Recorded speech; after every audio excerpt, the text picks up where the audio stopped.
What's up everyone, my name is Madikuma and today I'm back with another Splatoon weapon guide. Like my previous charger video, this is following up on a series of videos looking at how to train and improve with certain weapons in Splatoon. I'll do my best to keep things simple so that anyone can follow along with this guide.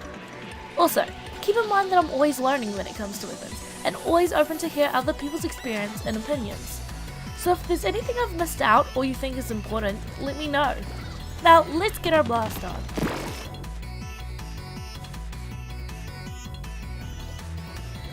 Like charges, there's a bunch of different blasters to play with, but for the sake of this video, I'll be focusing on the Lunar Blaster range. You know, the one that kinda looks like it's out of a sci-fi movie? Yeah, that one. A lot of these tips can be used with the other blasters, but if you're looking for a specific blaster guide, or any other weapon guide for that matter, let me know in the comments and I'll see what I can do. Taking a trip down to Ammo Nights will fill you in on the fact that there's two Lunar Blasters. The regular Lunar Blaster unlocked at level 11 with the Ink Mine Sub and NOQQYSC Special, and the later introduced Neo Lunar Blaster, unlocked at level 15 with Splat Bomb Sub and Bomb Rush Special. I'll talk about both of these kits, but first off let's get to grips with the base weapon itself. So if we start off in the training yard, there's a few things you'll notice about this weapon. Its most surprising aspect is its range. Take a look at this handy guide I found on the Splatoon subreddit.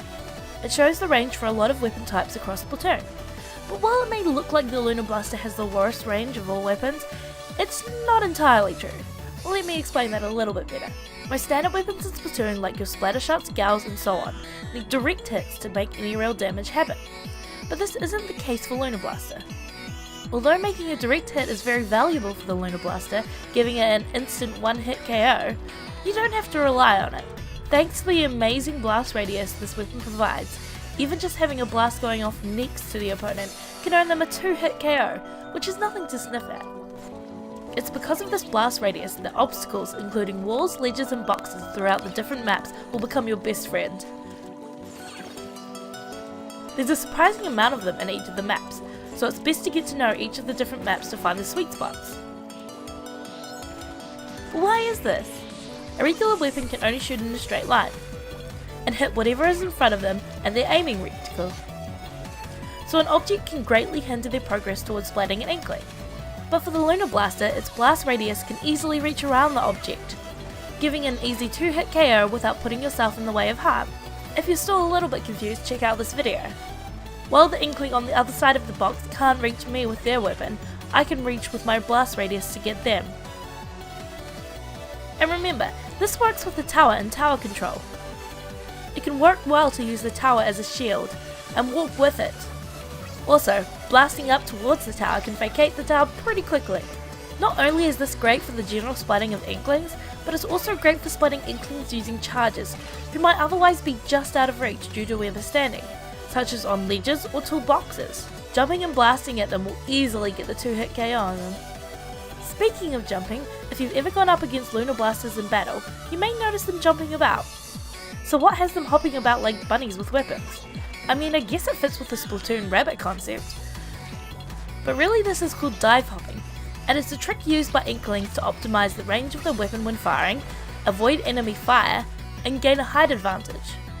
For weapons like blasters with a slow fire rate, it can be important to avoid standing still while confronting enemies, making it hard for them to focus their fire on you. Also, jumping up and aiming down on an inkling's head can help to secure a direct hit and earn yourself a 1-hit KO. But be careful out there, some inklings are notorious for their ability to snipe enemies out of the air as they jump, so you may want to take care of that sniper first. Due to its short range, the Lunar Blaster relies quite heavily on sneak attacks, as any smart inkling who sees you coming will keep well out of your blast radius and shoot from afar. The use of objects as mentioned earlier can help pull off these sneak attacks. Some people may also like to run Ninja Squid, but personally I prefer to save the ability slot for something else.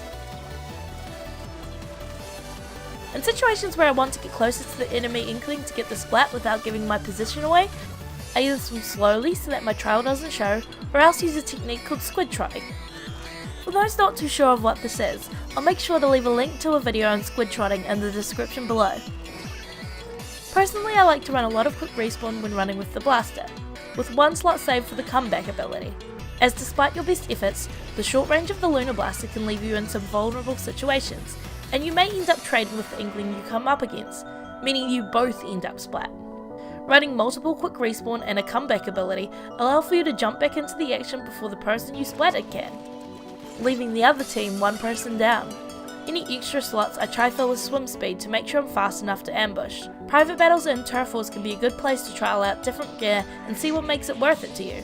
But as with any weapon, use the gear you feel confident in, because if you're not confident, you won't perform. As easy as that. So let's talk about the subs and specials. I won't go into too much detail here, as I believe subs and specials need their own guides respectively in order to get the most out of them. But if this is something you'd like to see, let me know in the comments. But for now, let me give a brief overview. In my own experience, the regular Lunar Blaster only saw much use during tower control. Leaving a sneaky mine at the top of the tower can catch a few unlucky Inklings off guard as they try to take it over. And the Inkzooka was handy for taking out any opponents that outranged me, and wouldn't let me get too close. But for the most part, in the higher levels of ranked, most Inklings easily spot mines in time, and due to the Blaster's nature, it could take me a long time to charge my Inkzooka up, due to trading with enemies a lot. This could be helped by running Special Saver and Special Charge, but I didn't want to spare the slots on that, so it wasn't for me. I'm sure this kit also has its place for certain maps on the other modes too, but for the most part it really wasn't cutting it for me and my playstyle.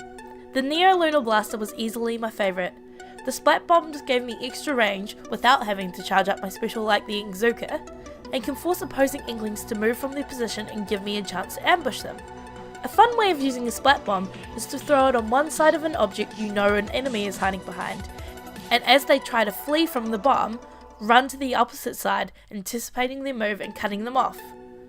The bomb rush itself is a great way to regain turf, reach hard to get Inklings, splat the Rainmaker shield, or even create a deadly minefield around you to force opponents to step back from you and to make an escape.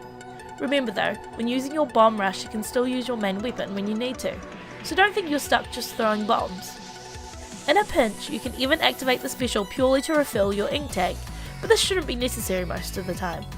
Also, even if a Splat Bomb is just out of range to splat an Inkling, it may gather enough splash damage on them that your blaster just needs a single hit to finish them off. The Splat Bombs also allowed me to play defensively. In maps like Port Mackerel, I could throw bombs down each of the corridors to check if there are any Inklings hiding in them prior to taking that path. Overall, the Splat Bombs provided me with a better defense and attack, rewarding me with several bomb splats throughout the games. To prove my point, here's just a few of them. Overall, this little weapon is a powerhouse. It has great ink efficiency and amazing power, but due to its range it requires you to think carefully about your surroundings and make the most of it to get closer to your opponent and sneak the splat on them. The biggest threat to this blaster are weapons with long range that can splat you from afar, so these sneak attacks are vital. Just like any weapon, practice makes perfect. Start off in the training yard splatting dummies, move on to turf wars for some combat practice, and once you're confident you can head off into the lines of ranked if you're so inclined to. If you want some basic tips on how to trade with a weapon, check out my charger guide as it covers many basic tips of starting with any weapon, including a Lunar Blaster. But anyway, thanks for watching everyone. If you have any ideas on what you'd like to see a guide on, whether it be a weapon, sub, special, gear sets or anything else, let me know in the comments and I'll be sure to try my best to provide it for you.